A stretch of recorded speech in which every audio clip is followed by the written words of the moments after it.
السلام علیکم۔ اچھا، آج کی جو ویڈیو ہے نا، اس میں میں آپ کو بتاؤں گا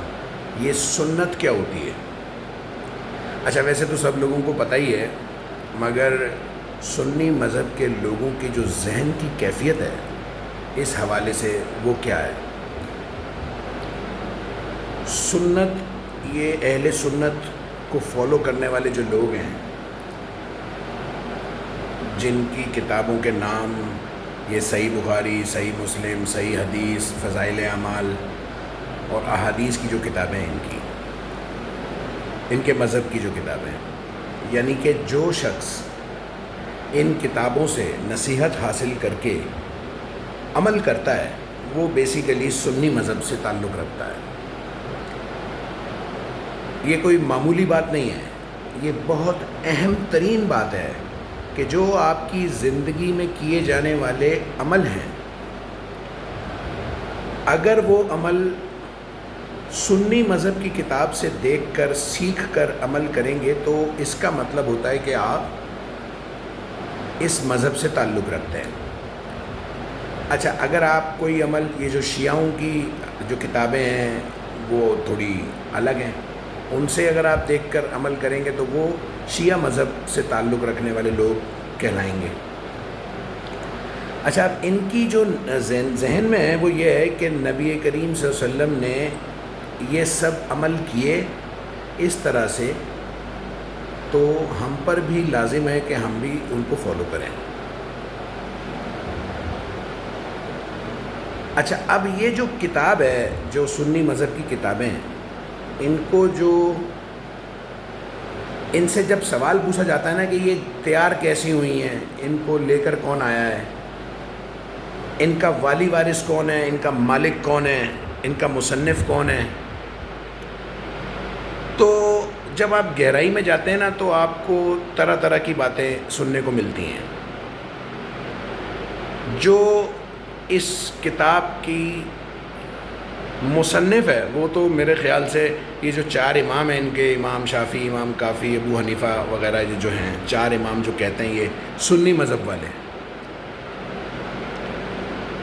وہ اس کتاب کو اکٹھا کر کے اس کو ترتیب دے کر اس کو باقاعدہ محفوظ کرنے والوں میں یہ امام وغیرہ لوگ شامل ہیں۔ اچھا، اب یہ آئی کدھر سے ہیں حدیثیں، ان کو بنایا کس نے؟ تو اس کے جواب میں یہ سنی مذہب والے لوگ کہتے ہیں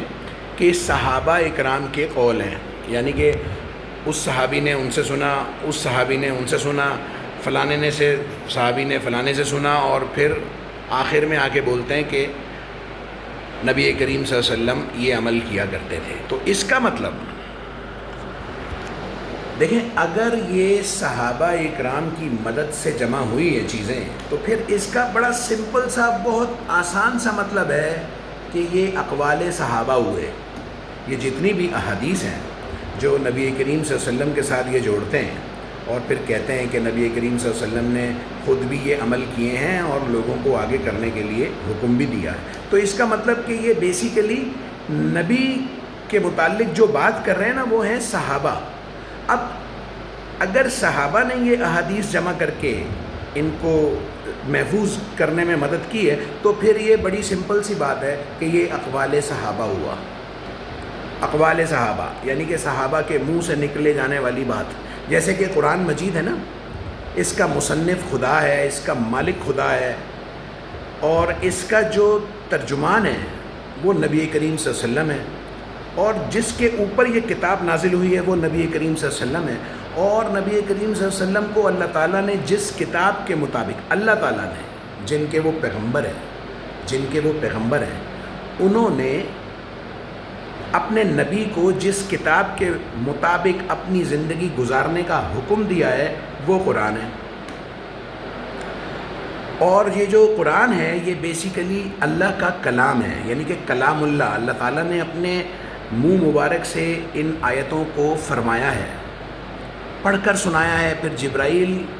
کو بتایا ہے، جبرائیل کو آیتوں کا القاء کیا ہے اس کے دل پر، پھر انہوں نے جبرائیل علیہ السلام نے نبی کریم صلی اللہ علیہ وسلم تک وحی کے طور پر یہ پہنچایا ہے، اور نبی کریم صلی اللہ علیہ وسلم نے خود بھی اس کتاب پر عمل فرمایا ہے اور آگے لوگوں کو بھی اسی کتاب کے متعلق بتایا ہے، تبلیغ جو کی ہے اسی کتاب کے متعلق کی ہے۔ یہ تو نبی کریم صلی اللہ علیہ وسلم کی ٹوٹل زندگی سے کوئی انکار کر ہی نہیں سکتا نا۔ کوئی شخص جو کہ اپنے آپ کو مسلمان کہے وہ ان باتوں سے انکار کر ہی نہیں سکتا کہ جو کتاب اللہ نے اوپر سے بھیجی، جو نبی کریم صلی اللہ علیہ وسلم کے اوپر نازل ہوئی، اسی کتاب کے مطابق نبی کریم صلی اللہ علیہ وسلم نے خود بھی عمل کیے، زندگی گزاری، اور اپنے ساتھیوں کو بھی زندگی گزارنے کا مشورہ دیا اور ان کو بھی پابند کیا اس کتاب پر عمل کرنے کے لیے۔ یہ تو بات ختم ہو گئی۔ اچھا، اب یہ جو احادیث ہے ان کے بارے میں آپ جب بھی ان سے پوچھیں گے تو کبھی کوئی وحی وغیرہ کے ذکر نہیں کرتے، ذکر نہیں کریں گے، وحی نہیں بولیں گے، اس کو بولیں گے الہام ہوا، فلانے صحابی نے فلانے سے سنا، فلانے صحابی نے فلانے سے سنا، اور پھر صحابہ، آخری صحابہ نے نبی کریم صلی اللہ علیہ وسلم کو یہ عمل کرتے دیکھا تو اس نے لکھ لیا اور محفوظ کر لیا۔ تو یہ بیسیکلی اگر اس کو کہا جائے گا تو اقوال صحابہ کہا جائے گا، اقوال صحابہ، یعنی کہ صحابہ کے منہ سے نکلنے جانے والی بات نبی کریم صلی اللہ علیہ وسلم کے متعلق صحابہ نے جو باتیں فرمائیں۔ چلو ٹھیک ہے جی، مان لیا، یہ بات یہاں تک مان لی، اور مجھے امید ہے کہ سننے والوں نے بھی مان لی ہوگی۔ اچھا، اب بات آتی ہے کہ کیا صحابہ اکرام کو اختیار ہے کہ اسلام بنائیں؟ اسلام جواب ہے بڑا سمپل سا، جو کہ مسلمانوں کے مطابق جواب ہے نہیں۔ اسلام کے اندر کسی ایک زیر زبر کو بھی نہ مائنس کرنے کا اختیار ہے صحابہ کے پاس، نہ پلس کرنے کا اختیار ہے صحابہ کے پاس۔ تو یہاں تو بات ہی ختم ہو گئی نا۔ یہاں پر یہ ایک ایسی دلیل اور ایسا ثبوت ہے جہاں سے احادیث جو ہے وہ اسلام کے دائرے سے ہی باہر ہو گئی، ٹھیک ہے۔ باقی وہ ان کا مذہب ہے، ہم ان کے مذہب کا احترام کرتے ہیں، ہم ان کے مذہب سے، میں کم سے کم میں ان کے مذہب سے شامل نہیں ہوں، اور میں اپنے آپ کو مومن کہتا ہوں۔ اگر تو میں مومن ہوں تو پھر میں کم سے کم ان کے مذہب میں تو شامل نہیں ہوں۔ اب جو دوسروں کا جو دل کرے وہ کرے، اور ہم سب کے مذہب کا احترام کرتے ہیں، اور یہ ہمیں خدا کا حکم ہے۔ اب اگر یہ اقوال صحابہ ہیں، یہ جتنی بھی احادیث ہیں، صحابہ نے محنت کی ہے، صحابہ نے لکھی ہیں، صحابہ نے جوڑی ہیں، تو صحابہ کو تو کوئی اختیار ہی نہیں ہے۔ صحابہ تو خود نبی کریم صلی اللہ علیہ وسلم کے بتائے ہوئے پیغام کے محتاج ہیں۔ جتنے بھی ساتھی ہیں نبی کریم صلی اللہ علیہ وسلم کے، اللہ تعالیٰ نے قرآن نازل ہی نبی کے لیے اور ان کے ساتھیوں کے لیے اور ان کی زندگی کو اس قرآن کے مطابق عمل کرنے کے لیے بھیجا ہے۔ قرآن بھیجنے کا اور مطلب کیا تھا؟ قرآن بھیجنے کا اور مطلب کیا تھا؟ نبی کریم صلی اللہ علیہ وسلم اکیلے تھے۔ حضرت عمر رضی اللہ تعالیٰ کے متعلق یہ جو سنی مذہب کے لوگ کہتے ہیں کہ وہ پہلے کافر تھے، پھر بعد میں وہ مسلمان ہوئے، یعنی کہ یار وہ غیر مسلم تھے نا۔ پھر نبی کریم صلی اللہ علیہ وسلم نے ان کو تبلیغ کی، ان اپنے اخلاق، اپنی شائستگی، اور انہوں نے اس پر غور کیا تو ان کو لگا کہ یہ اس مذہب بہتر ہے، تو وہ مسلمان ہو گئے۔ اب جب وہ مسلمان ہو گئے تو وہ تو اسی کتاب پر عمل کرنے کے پابند ہیں نا جو مسلمانوں کے لیے بھیجی گئی اوپر سے۔ اچھا، اب وہ مذہب بڑھتا گیا، وہ پھر حضرت علی اور پھر حضرت عثمان اور یہ جو بھی جتنی بھی چیزیں ہیں یہ لوگ کرتے ہیں، یہ شیعہ سنی کے جو جھگڑے فساد ہیں وہ سب انہی وجہ سے ہیں۔ تو بات یہ ہے کہ یہ میرا کہنے کا مطلب یہ ہے کہ جو سنی لوگ ہیں، سنی مذہب سے تعلق رکھنے والے لوگ ہیں، وہ سنت کو اسلام سمجھتے ہیں، جبکہ سنت ایک اقوال صحابہ ہے، اور اقوال صحابہ کبھی بھی اسلام نہیں ہو سکتا۔ اسلام کے اندر اللہ اور اس کے رسول کے علاوہ تو کسی کو مائنس پلس کرنے کی اجازت ہی نہیں ہے، تو یہ اسلام کیسے ہو گیا؟ یہ تو بہت بڑا پوائنٹ ہے، اس پوائنٹ کے تو کوئی توڑ کر ہی نہیں سکتا۔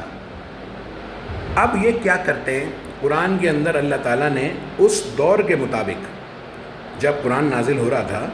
اس دور کے مطابق اللہ تعالیٰ نے اپنے پیغمبر کو بھی حکم بھیجا، اور پیغمبر کے ذریعے پیغمبر کے ساتھیوں کو بھی پابند کیا اللہ کے نبی کو فالو کرنے کے لیے۔ یعنی کہ اس زمانے میں، آج سے پتہ نہیں 1700 سال یا 1800 سال پہلے، جب نبی کریم صلی اللہ علیہ وسلم کے اوپر یہ قرآن نازل ہو رہا تھا، اس وقت اللہ تعالیٰ نے ایک آیت نازل کی جو کہ خود نبی کے لیے بھی کی، اور نبی کے ذریعے نبی کے ساتھیوں کو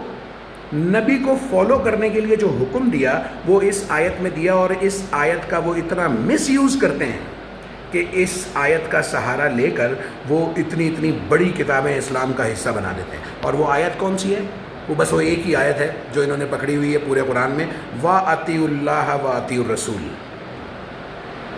یعنی کہ ایک آیت کا سہارا لیتے ہیں اور پھر یہ اپنی جتنی موٹی موٹی کتابیں ہیں 8 10 12 15 وہ سب اسلام کا حصہ بنا دیتے ہیں، اور لوگ اس کو اسلام سمجھ کر فالو کرتے ہیں، اور نہ اس کا کوئی حاصل ہے اور نہ کوئی اس کا وصول ہے۔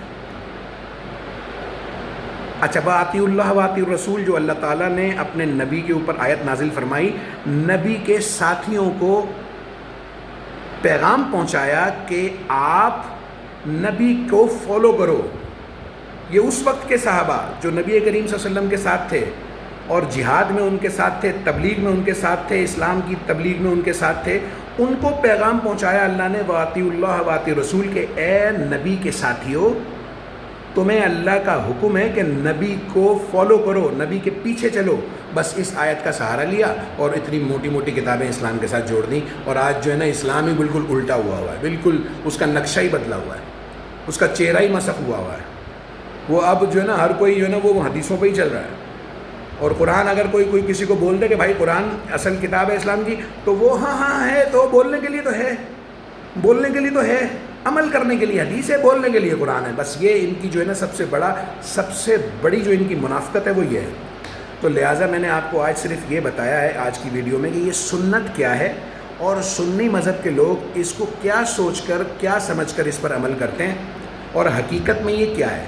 اب ساری چیزوں کو آپ بھی سمجھیں اور پھر فیصلہ کریں، اور میں اس ٹاپک کے متعلق مزید اور بھی گفتگو کروں گا اگلی ویڈیو میں۔ تو کسی کو بھی کوئی سوال پوچھنا ہو تو بالکل آپ مطمئن ہو کے پوچھ سکتے ہیں، میں آپ کو جواب دوں گا۔ اور اس ویڈیو کو شیئر کریں، سبسکرائب کریں، لائک کریں، تاکہ کوئی بھی اگر کوئی سوال پوچھنا چاہے تو میں اس کے سوال کا جواب بھی دوں گا انشاءاللہ۔ جب تک کے لیے خدا حافظ۔